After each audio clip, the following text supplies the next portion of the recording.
The next story I'm going to share is another patient. This is a little bit more clinical story, so bear with me. So I was inside hospital, and here is this patient. He was diagnosed with chronic schizophrenia. That means that he has active hallucinations. And you can tell he's in this active hallucinations because he's talking to people that's not there. And unfortunately, in this hallucination, he is fighting with someone, and then he was very irritated. He was pounding the walls, and he was kicking the food cart, and you can, in a hospital, if you do that, there's a serious consequences, right? So all the nurses already closed all the corridors and then closed all the patients' rooms. They already gotten the order from physician that if something happened, they can call security guard, and what's going to happen was the 5-6 buff security guard will rush in. They will pin him to the floor. They will give him the sedating medication. Now, this patient's worst nightmare, meaning he's being attacked, just came true. The next hallucination that he's going to have is going to be even more vivid. The other consequences is if his medical record have this aggressive behaviors, meaning he has to be pinned down and given medications and all that aggressive behavior, it'll be almost impossible for him to find a place to live. Okay, could you imagine my safe route here is? My safe route is just sit there and do nothing, right? The nurses are already gotten their orders. The corridors and the patient's room are all closed. Safety is met. Security guard is 30 seconds away. Medication is all prepared. They are in the medication room. I could just say, okay, safety is there. None of my business.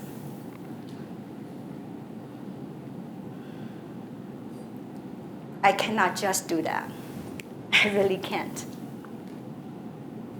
Especially when I look in his eyes, beneath the anger, underneath that agitation, I saw fear. He was trying to protect himself from the imaginary people that's in his head. He was just trying to be safe, just the same as us. We try to be safe, the nurses try to be safe. He was just merely trying to find that peace of mind.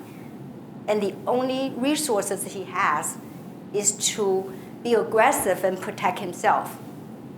To be as loud and as aggressive as he can, hoping that people is going to get scared away. That's what he was doing.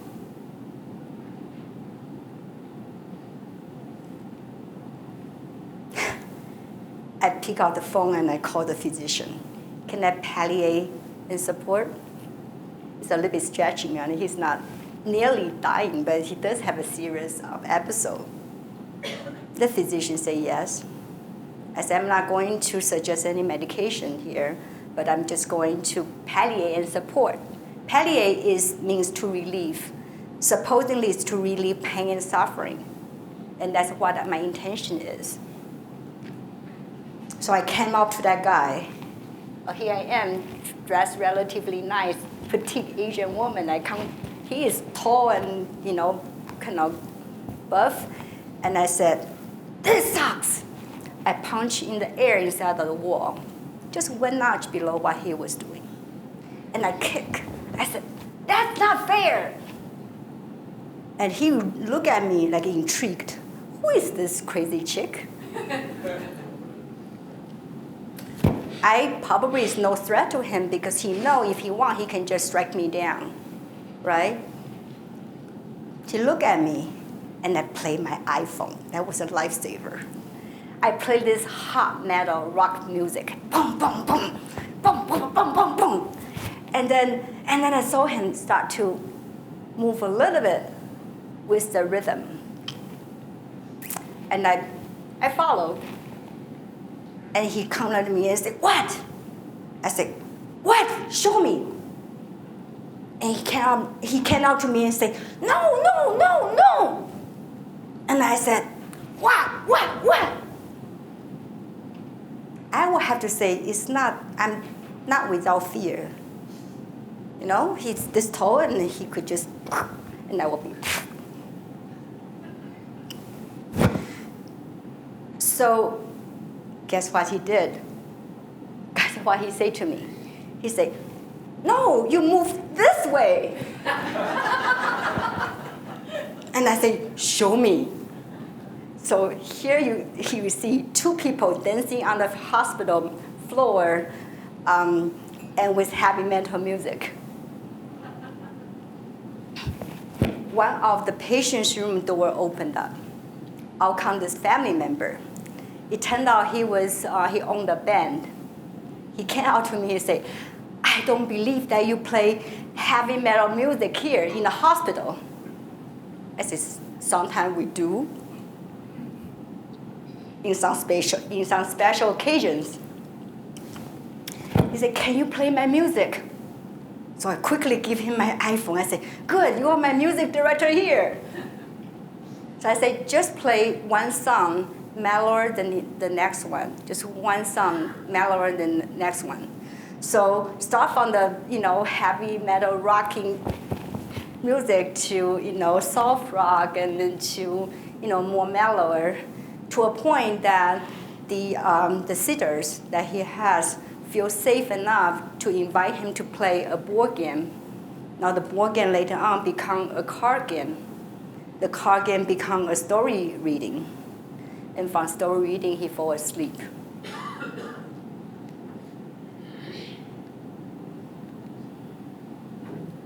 To be willing to be open enough has some level of creativity in it, right?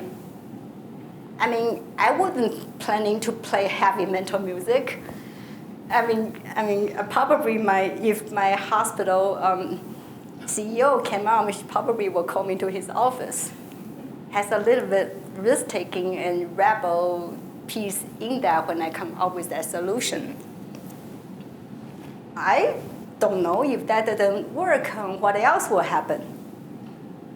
But I'm not willing to back down. I'm not willing to see that he being pushed down and pinned by the security guard. I'm not willing to see that. My intention is healing. My intention is for a different outcome to happen. Any specific outcome? not really. Do I make sure he's at bed and resting? No. But how you can be open, but yet so focused. Then, surprisingly, a different result can happen. And if you're open enough, there's always some creative result can happen. You probably never think that your work or my work have that level of creativity into it. But it's true. It's true. If you're willing to be open enough, there is this level of art and this level of creativity can be in it.